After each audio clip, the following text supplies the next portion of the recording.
Assalamu alaikum wa rahmatullahi wa barakatuh. A'udhu billahi minash shaitanir rajim. Bismillahir rahmanir rahim. Alhamdulillah rabbil alameen. Sallallahu alayhi wa sallam. Welcome everyone. Thank you for being here to hear our stories. And I was thinking as I was hearing the stories, because I didn't really prepare where I was going to start or where I was going to finish, so I'm just going to go based on the time I've been given.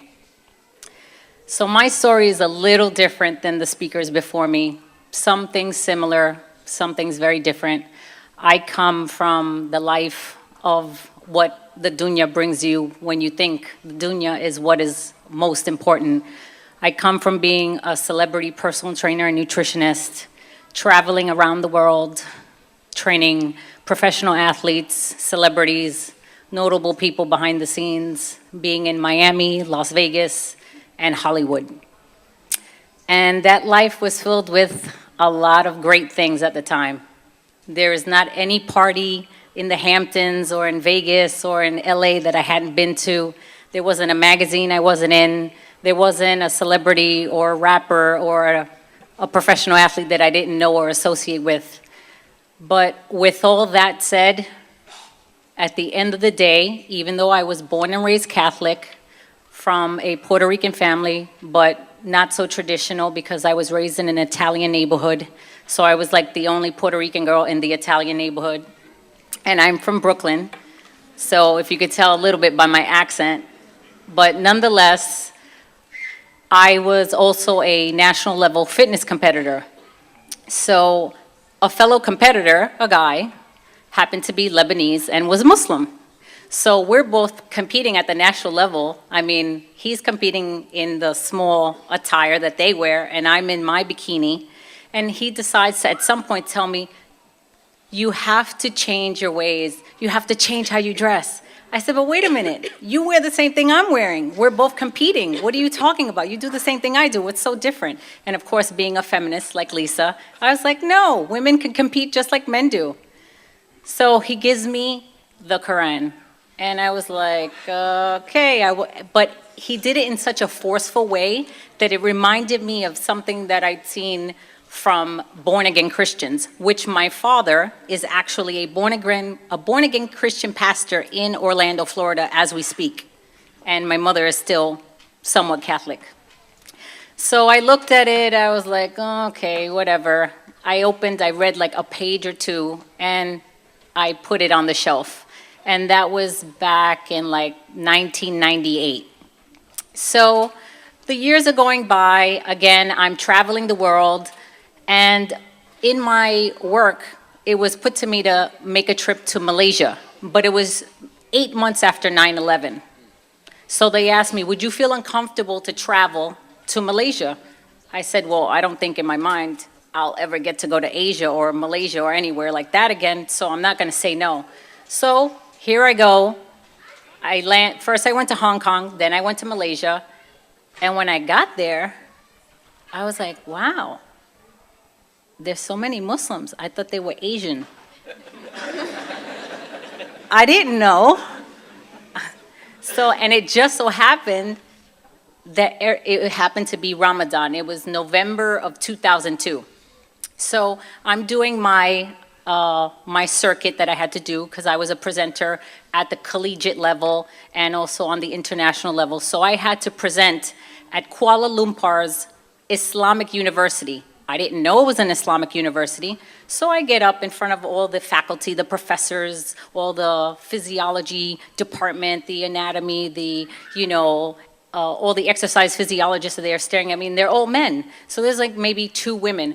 I had to go off of my lecture for about 45 minutes to prove myself because I didn't look like the typical American. I wasn't blonde hair, blue-eyed. And they just were like, okay, we got to make sure you know what you're talking about. And it was just so interesting because the people had this tranquility to them. But it didn't really hit me. So I go back to my hotel after my lecture, and I noticed, I was like, why is it so quiet? Where is everybody? It's only like 5 o'clock. So my hotel was connected to a large mall.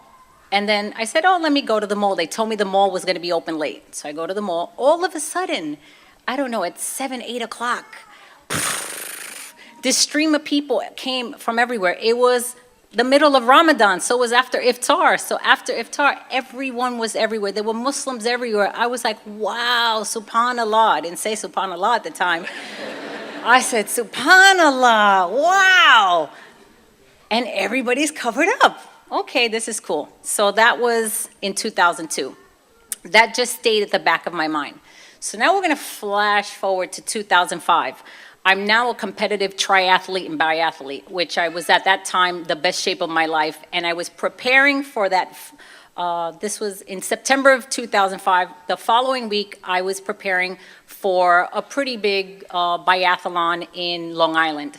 And I was driving to my nutrition office in Howard Beach, Queens, and I had just recently gotten my first SUV. So I thought it was cool. I was driving on the highway, and apparently, maybe somebody had a blowout of a tire or something. There was debris in front of me. So just as I thought, I'm in an SUV, I can just kind of veer around it, no problem. I go like that, and all of a sudden, I start to skid into the grass. So I said, I'm in an SUV. It's no problem. I'll just get back on the road. Oh no, in a millisecond, the car started to flip. And I flipped across what's called the Belt Parkway. From one side of the Belt Parkway to the other side, I flipped 5 times and landed on the opposite side of traffic that goes back towards Manhattan, New York. Subhanallah. It was a very surreal millisecond, similar, different to Sister Amani.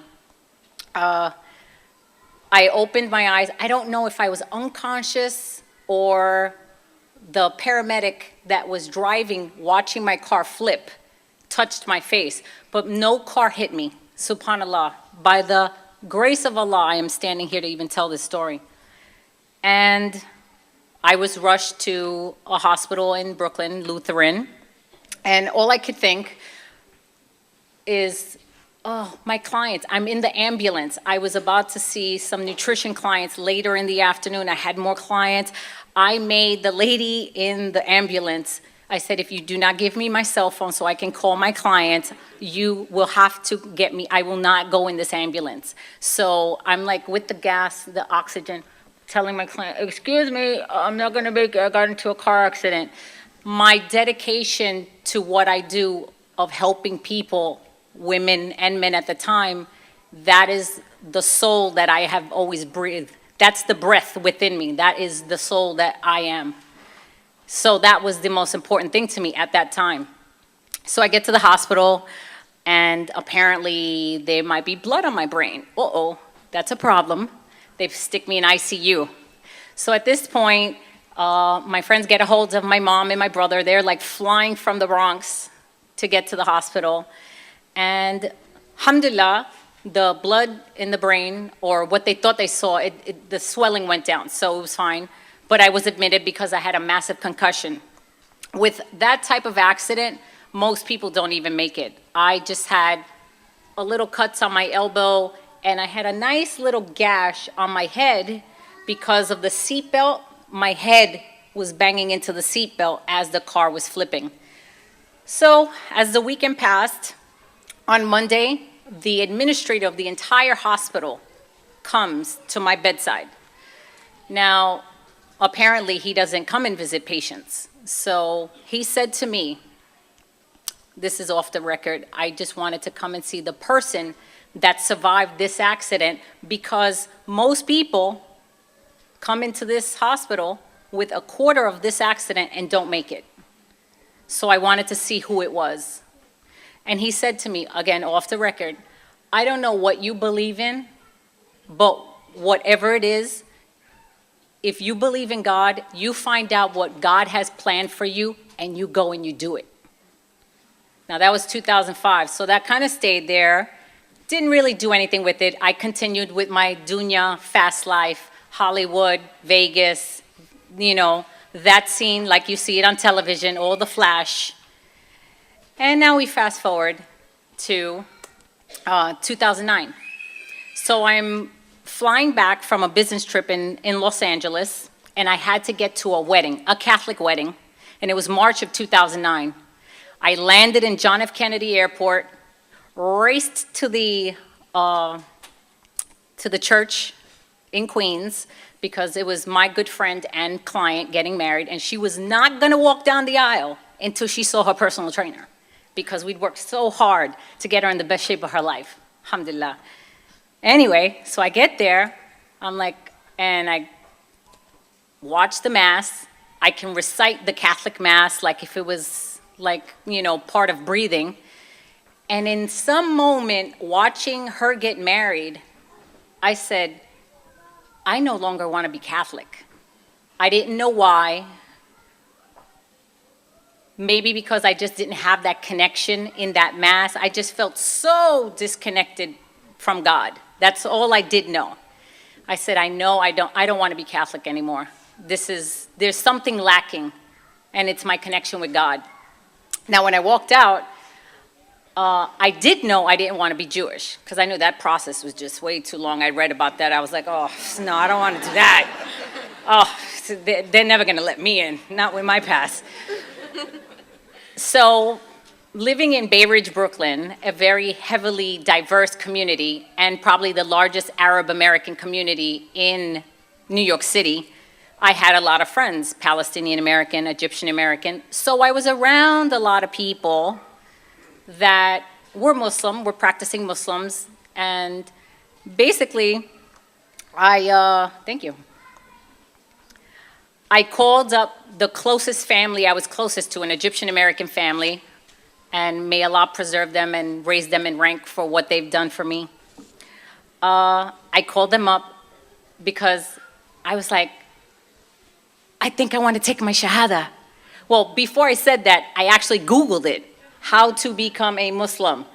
That's it? That's all you have to do? You just have to say that? That's it? Wow. And then I called the Monem family and said, you know what? I think I want to take my Shahada. Alhamdulillah, mashallah, la la la la la la la.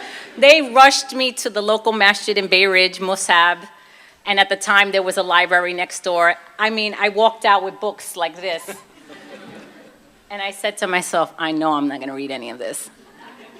So what I knew was in my heart. It wasn't going to be on books. So I got the Quran in every possible translation, transliteration, Arabic, English, every combination, a book of Sirah. And of course, what do they tell you? Read. Read. This is what they tried to tell me to do the first time. So of course, okay, I read 1-2 pages, put that to the side. So this was March. But in my heart, I had already didn't know what aniya or intention was, but I made the intention that I knew for 2009, I wanted to fast for Ramadan and I wanted to be Muslim. I didn't know how I was going to get to that point, but I knew that aniya was already there. Okay, so again, back to the flash, Las Vegas, LA, Miami. So now we're in June of 2009. So we're getting close to Ramadan, which was now going to be at the end of August. So I come back from a trip to LA, and my car was parked in long-term parking. So I'm walking, got my luggage. Subhanallah, as I'm standing here, whoosh, the khushu' just entered in my heart. I was ready for my shahada. I don't know how, I don't know what. The qadr of Allah, the khushu', subhanallah, it just entered my heart. I knew I was ready at that moment. I don't know where it came from. It's as if it was an information that was in my brain already there. So on the drive back to Bay Ridge, I called the Monem family again. I'm ready to take my shahada. Alhamdulillah, alhamdulillah. Okay, here's what we're going to do. On Friday, we're going to go to the masjid. You're going to take your shahada, da-da-da-da-da. But, you know, you don't need to do that. You can take it by yourself. Well, lo and behold, whatever happened, you know, they were on Arab Standard Time, and I was on my time. Somehow we missed timing, so I didn't get to go with them to the masjid for Jummah to do my shahada. And I did my shahada by myself with Allah, the angels, and my computer. So now I don't know how to do anything. So me being a very type A, structured person, as everyone who knows me, I was like, oh my God, I need to know what I have to do. I have to do this. So days are going by, it's getting closer to Ramadan. Lo and behold, I didn't learn how to pray till the first day of Ramadan, 2009. I'm with the sheets of paper. Oh, what do I have to do? Alhamdulillah. It took me 3 weeks to memorize my Fatiha. SubhanAllah, it was the most amazing experience. So nonetheless, I said, okay, this is Ramadan. I didn't really have anything to spend it with. My family was kind of on the fence, didn't really know. Since I didn't know anything about Islam, I didn't know what to tell them. So I said, I need to learn. Anyway, after Ramadan, I knew I need to go somewhere to learn. And again, Allah subhanahu wa ta'ala had blessed me with the Mecca Center. That is a school in Manhattan, primarily for converts. And I took the New Muslim program. And subhanAllah, without that, I wouldn't even be able to continue with my story today. I walked in my gym clothes, my regular gym clothes, like the non-Muslim gym clothes, and my teacher, I came in, he said, Brooklyn, where you going like that? I said, uh-oh. Well, and I looked around and I said, oh, I can't come dressed like this. So within a couple of weeks, one of the administrators gave me my first abaya, and that was at the end of October, and January 1st, 2010, I put my hijab on. Alhamdulillah. For me, the biggest struggle has been the manners and behaviors, because I come from Bronx, Brooklyn street life and corporate life. So for me, I don't come from any of these cultures. I don't know too much about any of these cultures. I know how I had to raise myself. I've been on my own since I'm 18, no parents, divorced parents, I raised myself. So I wasn't the shyness, the how you treat a guest, all these things these are the hardest things for me. How to interact with people from other cultures that out the gate treat me differently because I'm not like them. And as a convert, my biggest struggle has been finding a masjid or a community that accepts a Latina convert coming from a different background. I pray 5 times a day at least. I fast, I do dawah, I do charity. I'm not even about to talk about Naduna and all the things I do, but tomorrow I am teaching another class at 10 in the morning for sisters. I teach a lecture called Fiqh of Nutrition, and I'll be doing an exercise class, which is a group personal training class called Fit for Allah, that I've been teaching for over 2 years in Manhattan. And for me, the biggest struggle as a convert is the acceptance by people from other cultures. I'm not Arab, I'm not Pakistani, I'm not this, I'm not that. So I've had to, sometimes during Ramadan, travel 45 minutes to a masjid in New Jersey, where Sister Nahela is from, just to feel I'm home. That is the problem for me. The biggest thing is the being able to mesh into these other cultures. I'm just not from that. But I love Allah just like you do. I love the Rasulullah just like you do. I love all the prophets just like you do. We're not the same, but we are the same. We're here for the same message, and that's to praise and please Allah. Thank you.